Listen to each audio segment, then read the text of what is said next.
안녕하세요, 여러분. 오늘 제가 들려드릴 이야기는 정말 믿기 어려우실 겁니다. 한 평범한 68세 할머니가 단 하루 만에 430억을 움직여서 백화점을 통째로 인수해버렸습니다. 도대체 왜 그런 결정을 내린 걸까요? 바로 며느리가 무릎 꿇는 모습을 봤기 때문입니다. 지금부터 그 통쾌한 반전의 순간까지 끝까지 집중해서 들어주시고요. 영상 재미있게 보신다면 좋아요와 구독, 알림 설정까지 꼭 부탁드립니다. 자, 그럼 시작하겠습니다. 주인공은 박순자 씨, 올해 68살입니다. 평생 가족을 위해 살아온 분이죠. 젊은 시절 남편과 시장에서 생선 장사를 시작했고, 손이 얼어붙는 겨울에도 악착같이 돈을 모았습니다. 자식들 대학 보내고, 결혼시키고, 이제는 손자까지 보는 행복한 할머니가 되었습니다. 요즘 순자 씨에게 가장 큰 기쁨은 6살 손자 준호였습니다. 곧 초등학교에 입학할 손자에게 따뜻한 패딩을 사주고 싶었고, 며느리 민지에게도 좋은 옷 하나 선물하고 싶었습니다. 그래서 어느 토요일 오후 세 사람은 시내 중심가에 있는 유명한 백화점으로 향했습니다. 며느리 민지는 언제나처럼 수수한 옷차림이었습니다. 화려한 명품보다는 실용적인 옷을 좋아하는 성격이었거든요. 순자 씨도 평생 검소하게 살아온 사람이라 겉으로 드러내는 걸 좋아하지 않았습니다. 백화점 8층 명품관에 도착한 순자 씨는 며느리에게 말했습니다. 오늘은 내가 마음에 드는 거 하나 골라보라고요. 그런데 바로 그 순간부터 뭔가 이상한 기운이 느껴지기 시작했습니다. 매장에 들어서자마자 직원의 시선이 차갑게 식는 게 느껴졌습니다. 위에서 아래로 훑어보는 그 시선이요. 민지가 조심스럽게 물었습니다. 혹시 이 패딩 한번 입어봐도 되냐고요? 직원은 시큰둥하게 대답했습니다. 그 제품은 가격대가 좀 있다면서 한 300만 원 정도 하는데 괜찮냐고 물었습니다.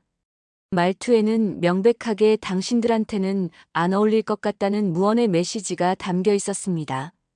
순자 씨는 태연하게 괜찮다고 한번 입어보게 해달라고 했습니다. 직원이 마지못해 옷을 꺼내주고 민지가 피팅룸으로 들어가려는 바로 그 순간 쾅 하는 큰 소리가 났습니다. 준호가 신나게 돌아다니다가 명품 쇼핑백을 여러 개 든 중년 여성과 부딪힌 겁니다. 그 여성은 날카로운 목소리로 소리쳤습니다. 애를 어떻게 키운 거냐면서 여기가 놀이터냐고 화를 냈습니다. 주변 사람들의 시선이 일제히 순자 씨 일행에게 쏠렸습니다. 민지는 급히 달려가 준호를 안으며 연신 고개를 숙이고 죄송하다고 사과했습니다. 하지만 상황은 더 악화됐습니다. 그 여성은 목소리를 더 높이며 말했습니다.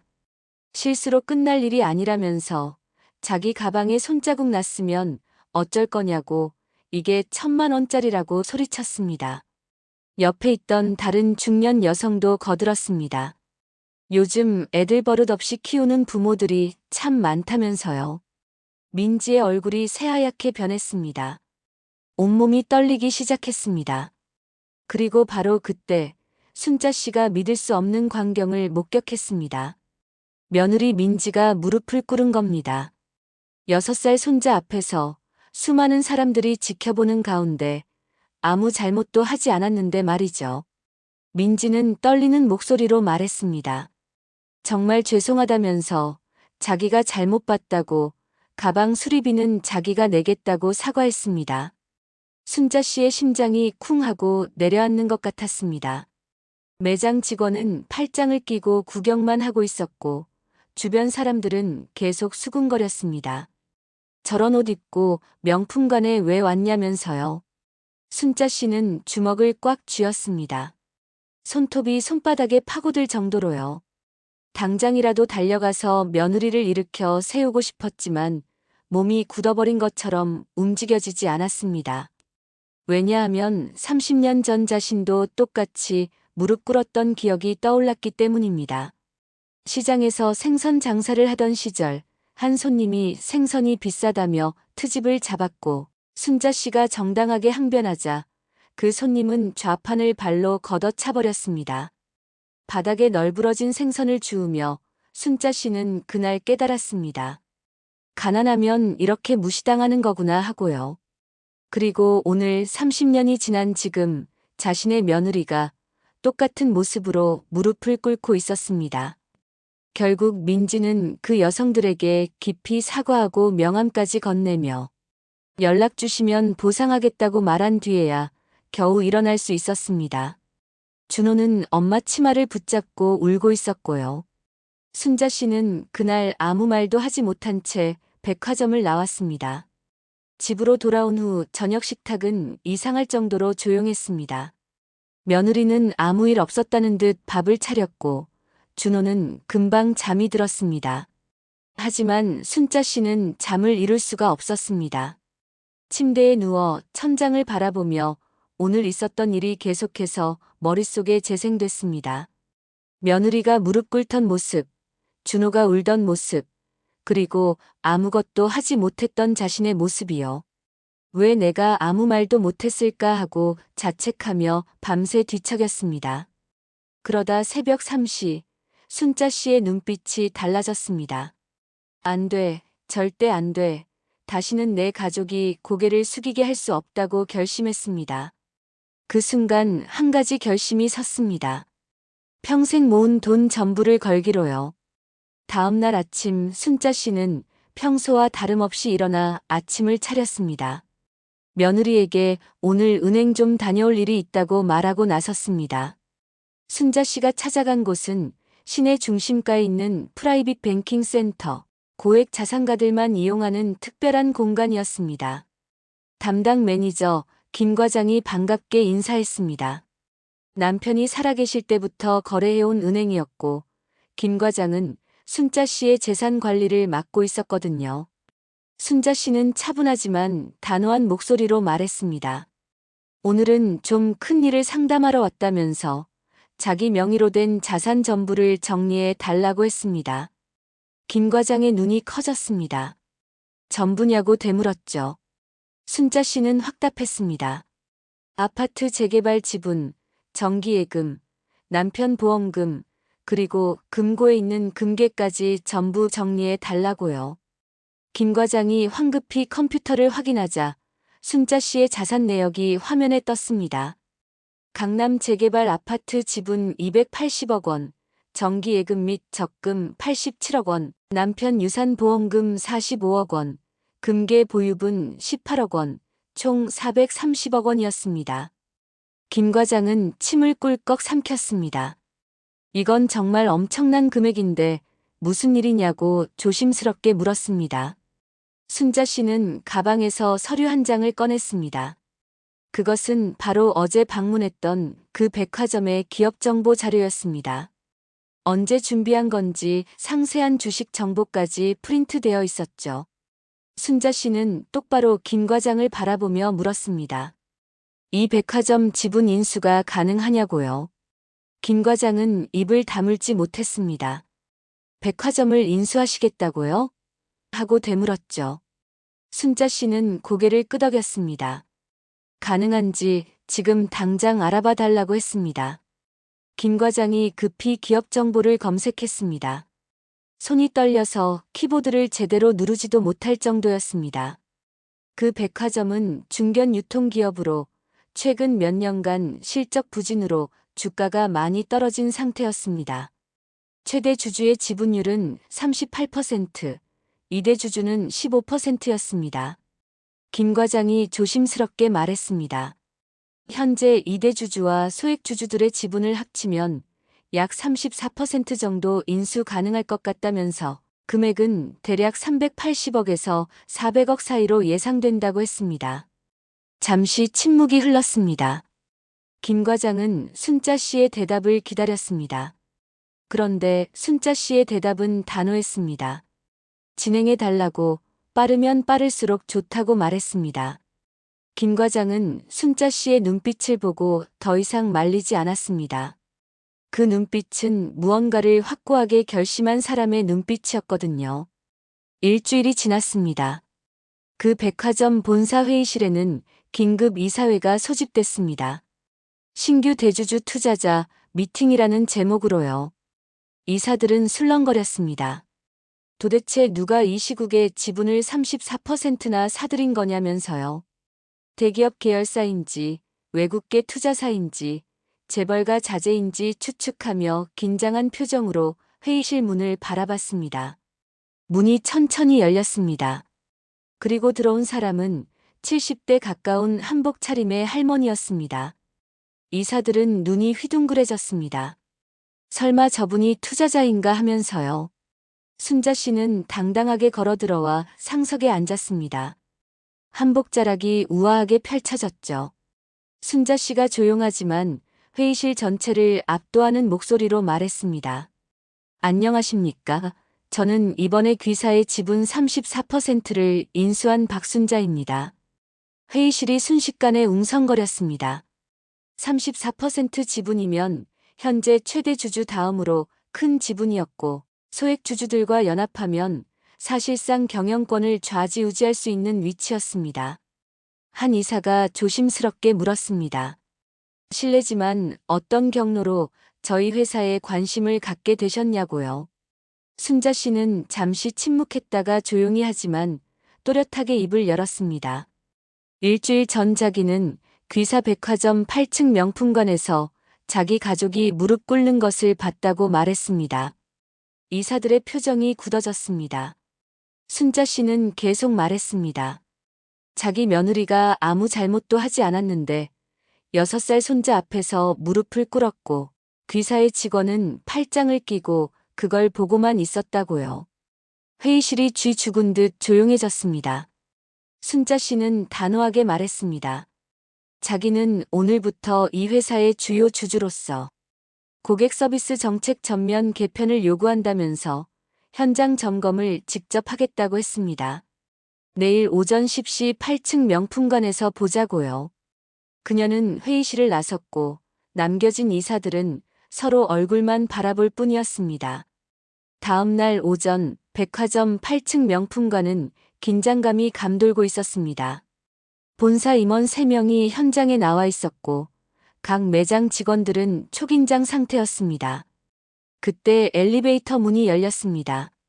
순자 씨가 나타났고 그녀의 옆에는 며느리 민지와 손자 준호가 있었습니다.